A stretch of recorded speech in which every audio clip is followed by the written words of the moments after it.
नमस्कार दोस्तों, मैं ड्राइवर धनंजय और आप देख रहे हैं पायलट्स ऑफ हाईवे।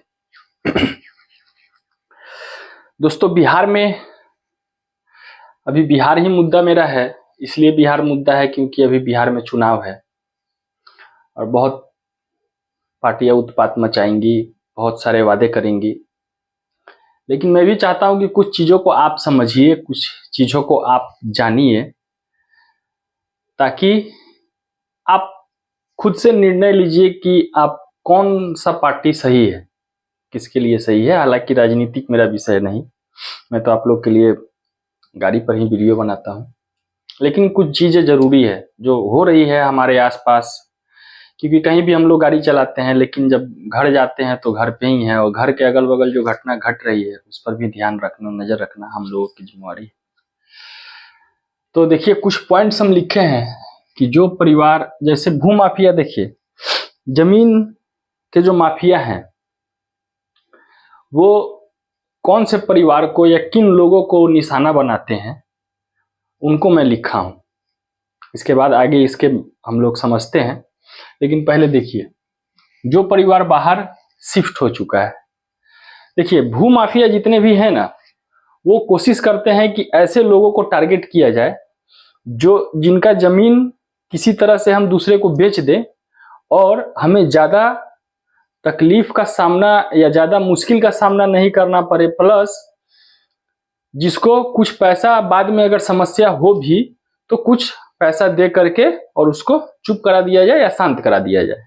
तो इसलिए वो ऐसे परिवार को चुनते हैं कि जो ज्यादा उनके तरफ पलटवार ना करे। देखिए, किसी का भी जमीन को हम लोग भारतवर्ष में जमीन को एक माँ का दर्जा देते हैं, और उसको कोई छीनता है, बेचता है, तो कोई जो है जिसके अंदर थोड़ा सा भी खून उबाल मार रहा है वो तो मरते दम तक छोड़ेगा नहीं। लेकिन कुछ लोग हैं जो मजबूरी जिनका होता है, मजबूरी का शिकार हो जाते हैं, प्लस लालच का शिकार हो जाते हैं, या कुछ नहीं कर पाते सिस्टम के खिलाफ, या उन लोगों के खिलाफ नहीं लड़ पाते जो ये सब काम करते हैं, तो बेचारा क्या करेगा, उसको घर परिवार भी देखना है, सब कुछ देखना है। तो ऐसे लोग जो बाहर शिफ्ट हो चुके हैं, यानी कि जो जिनका जगह जमीन तो घर में गांव देहात में है, चाहे जहां पे उनका घर है वहां पे है, लेकिन वो बाहर शिफ्ट हो चुके हैं पूरा फैमिली, तो उनके लिए आसान हो जाता है। आसान कैसे हो जाता है? क्योंकि कोई है नहीं, किसी के नाम पे किसी को खड़ा करके और उनको थोड़ा सा जमीन के बारे में छानबीन किए, कुछ निकाले उसका पेपर, और अब जो खरीदने वाला है वो खरीदार भी तो आजकल लालची ही हो गए हैं, चाह रहे हैं कि 5 लाख का जमीन है तो 2 लाख में हो जाए। बहुत सारे लोग तो ऐसे हैं जो जमीन के ऐसे भूखे हैं कि मत पूछिए। तो सबसे पहला जो परिवार शिकार होता है वो परिवार शिकार होता है जो पूरा फैमिली बाहर शिफ्ट हो चुका है। दूसरा वो है जो नौकरी बाहर करता है और परिवार छोटा है, यानी नौकरी अब उसकी मजबूरी है, बाहर नौकरी करना उसका मजबूरी है। दूसरा समस्या क्या है उसको, कि उसका परिवार छोटा है। तो अब वहां से यहाँ, मान लीजिए कोई किसी का बिहार में गांव है, वहां पे खेत खलिहान है, अब वो नौकरी कर रहा है बाहर, तो नौकरी बाहर कर रहा है तो अब बार बार आना जाना नहीं कर सकता, इसलिए अपने परिवार को भी वहीं रखा है। परिवार छोटा है तो परिवार को भी साथ में ही रखा है कि वहां भी खर्चा भेजेंगे ही, इससे अच्छा है कि साथ में ही रखते हैं। अब साथ में रखा है तो परिवार को समय देगा, अपना नौकरी करेगा, बार बार घर आ जा नहीं सकता, तो अपना खेत उत क्या किया है, किसी को दे दिया है जोतने बोने के लिए। तो वैसे परिवार को भी ये लोग निशाना बनाते हैं। तीसरा, ड्राइवर जिनका परिवार छोटा है, ड्राइवर भी शिकार होते हैं इसका। परसेंटेज केसों में आपको ड्राइवर भी शिकार, इस भूमाफिया का शिकार ड्राइवर भी हो रहे हैं। ड्राइवर कैसे हो रहे हैं? ड्राइवर भी ऐसा जिनका परिवार छोटा है। अब क्या है, ड्राइवरी करना है उसको, तो एक जगह तो ठिकाना है नहीं, कभी दिल्ली है तो कभी गुजरात है तो कभी पंजाब है तो कभी हरियाणा है तो कभी आसाम है। परिवार घर में छोटा सा परिवार है, मान लीजिए माँ बाप है, पत्नी है, या एक कुछ बच्चे उच्चे हैं। तो ऐसे परिवार भी उन लोगों का शिकार होता है, क्योंकि ये ऐसे परिवार वो जानते हैं कि ये ज्यादा हम लोगों का कुछ क्षति नहीं कर पाएंगे, और मेन जो घर में लड़ने वाला है, जो विरोध करने वाला है, वो है नहीं, वो है बाहर। तो उनके लिए मौका हो जाता है एक, तो ड्राइवर भी शिकार हो रहे हैं। उसके बाद गरीब आदमी जो रोज कमाता और खाता है, ऐसे गरीब आदमी भी शिकार होते हैं जो रोज कमाते हैं और रोज खाते हैं। वो सबसे आसान उनके लिए चारा बन जाते हैं भूमाफियाओं के लिए, क्योंकि उसको रोज कमाना है, रोज खाना है। भूमाफिया जानता है कि उसको 10 दिन डिस्टर्ब कर देंगे तो फिर ये खा नहीं पाएगा। अगर कोई परिवार 400-500 रोज कमा रहा है तो घर में खर्च भी तो है, परिवार है तो खर्च भी है।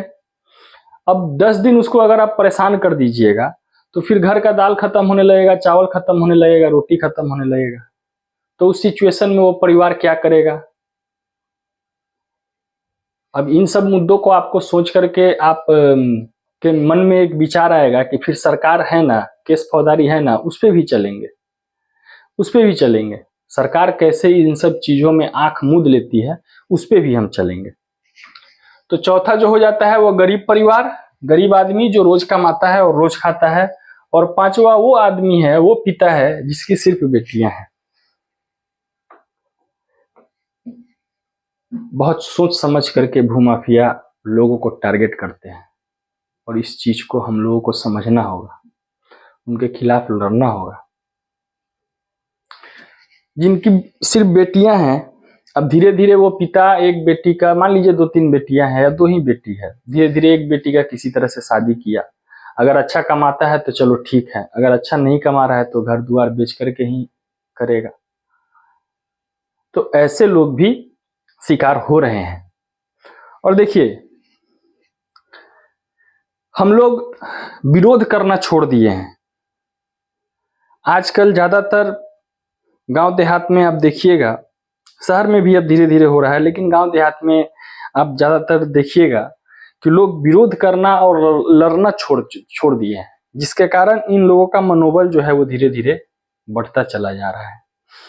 अब इसको हम लोग समझते हैं कि सरकार जो है, देखिए केस फौजदारी तो हम लोग करते हैं, जमीनी विवाद में अगर केस आप कर रहे हैं तो आप भी जानते हैं कि 10 साल 15 साल हो जाएगा, कोई निष्कर्ष पे नहीं पहुंचता है।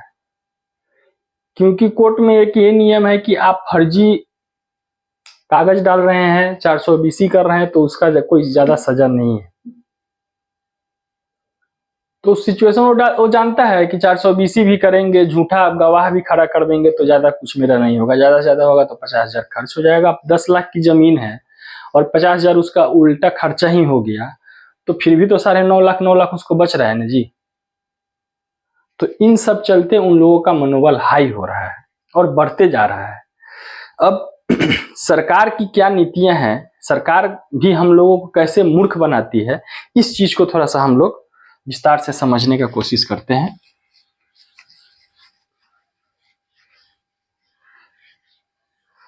हालांकि हम लोग गाड़ी का ही बात करते हैं, तो आपको एक गाड़ी से ही एक एग्जाम्पल हम लेकर के छोटा सा समझाते हैं। जैसे इधर मान लेते हैं हम गाड़ी और इधर जमीन। अब जमीन हम लोग खरीदते हैं तो सबसे पहले हम मान लीजिए जमीन खरीदे, जमीन खरीदे और गाड़ी खरीदे, तो क्या होगा? सबसे पहले जमीन खरीदिएगा तो सबसे पहले क्या होगा? रजिस्ट्री। रजिस्ट्री के बाद दाखिल खारिज कराइएगा, उसके बाद आपको मिल जाएगा रसीद। गाड़ी खरीदते हैं तो इसमें आपको क्या मिलता है? कागज प्लस स्मार्ट कार्ड, जिस पर आपका नाम लिखा रहता है।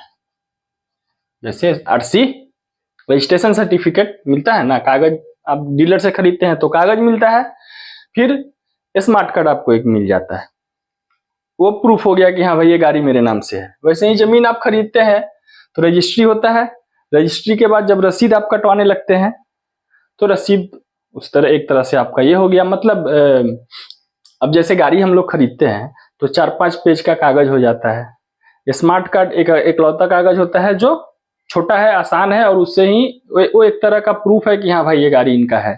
तो उसी तरह से रजिस्ट्री का बहुत सारा पेज हो जाता है, लेकिन रसीद जो होता है वो छोटा 1 पेज का होता है।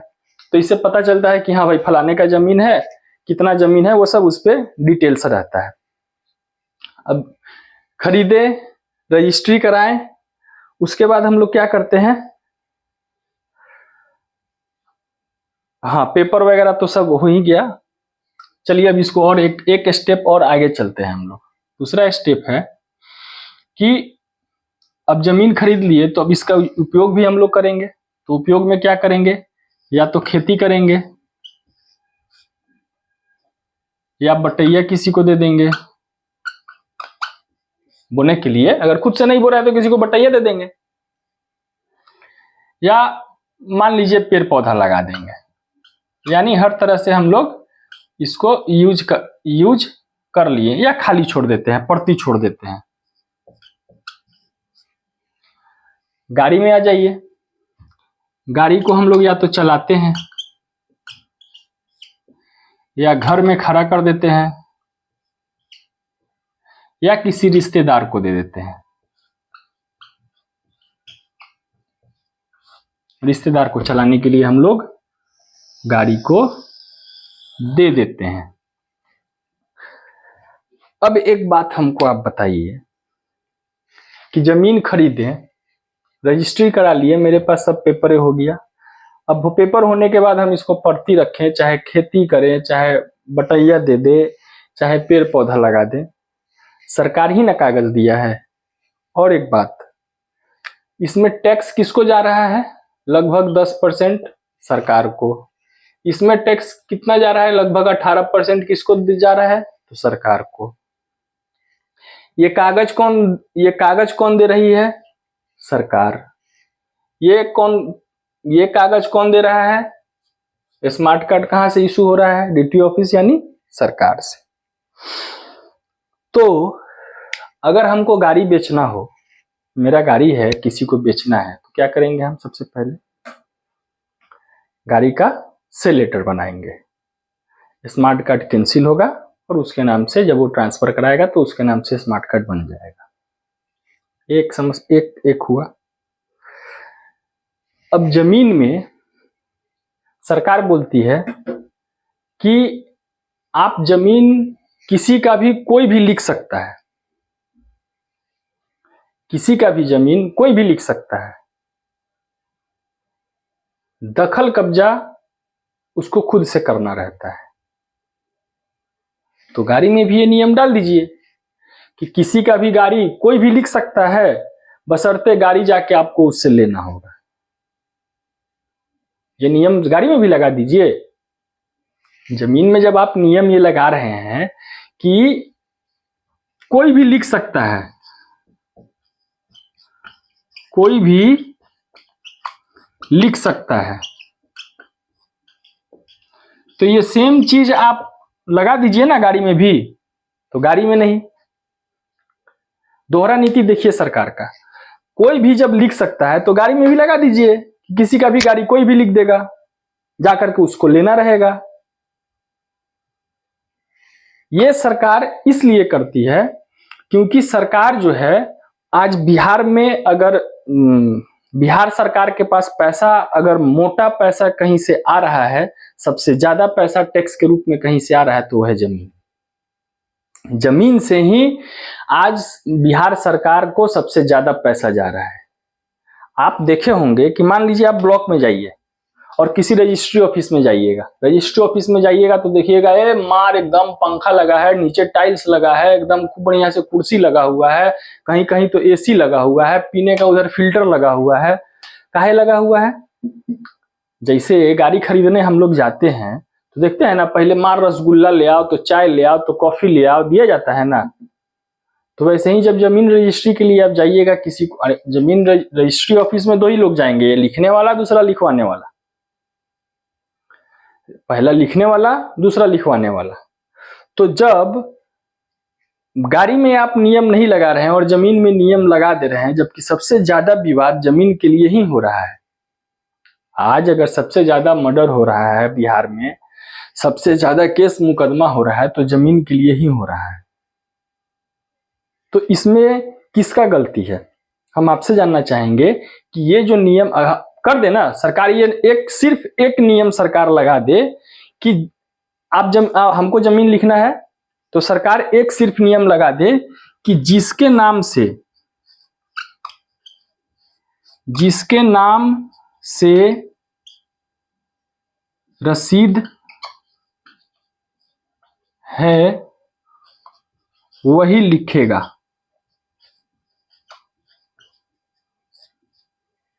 सिर्फ एक नियम, जैसे कि गाड़ी में ये नियम गाड़ी में है, ये नियम गाड़ी में है, जिसके नाम से स्मार्ट कार्ड है वही ना गाड़ी बेचेगा, वही ना सिलेंडर पे साइन करेगा, वही ना जाकर के ट्रांसफर करवाएगा, क्यों और कोई जाकर के करवा देगा? नहीं ना करवा सकता है। तो फिर ये जमीन में नियम आप नहीं लगा सकते हैं। आपको बेचना है ना, किसी को बेचना है ना, ठीक है बेचिए, लेकिन ये अब जमीन है हमारे बाबूजी के नाम से, मान के चलते हैं थोड़ा देर के लिए कि किसी के बाबूजी के नाम से जमीन है, अब बेच देगा उसको पड़ोसी का बेटा, कैसे बेच देगा भाई? बेच देंगे मुखिया जी, बेच देंगे वार्डर, कैसे बेच दीजिएगा? तो बात सिर्फ इतना सा है कि इसके लिए सरकार ही जिम्मेवार है। सरकार मौका दे रही है तो भूमाफिया उसको उठा रहे हैं, पूरा इस्तेमाल कर रहे हैं। और आप ज्यादातर देखिएगा कि भूमाफिया जितने भी हैं वो किसी न किसी राजनीतिक पार्टी से जुड़े हुए हैं। आप अपने गांव में देख लीजिए, या आप जहां भी रहते हैं वहां आप एक बार नजर घुमा करके चारों तरफ देख लीजिए कि जितने भी भूमाफिया हैं वो किसी न किसी राजनीतिक पार्टी से जुड़े हुए हैं। तो ये एक छोटा सा वीडियो था, सोचा कि आप लोगों के साथ साझा करूं, आप लोगों के दिमाग के बत्ती को जलाऊं, ताकि आप लोग भी सवाल उठाइए, और जरूरी भी है। मिलते हैं अगले वीडियो में, तब तक के लिए जय हिंद, भारत माता की जय।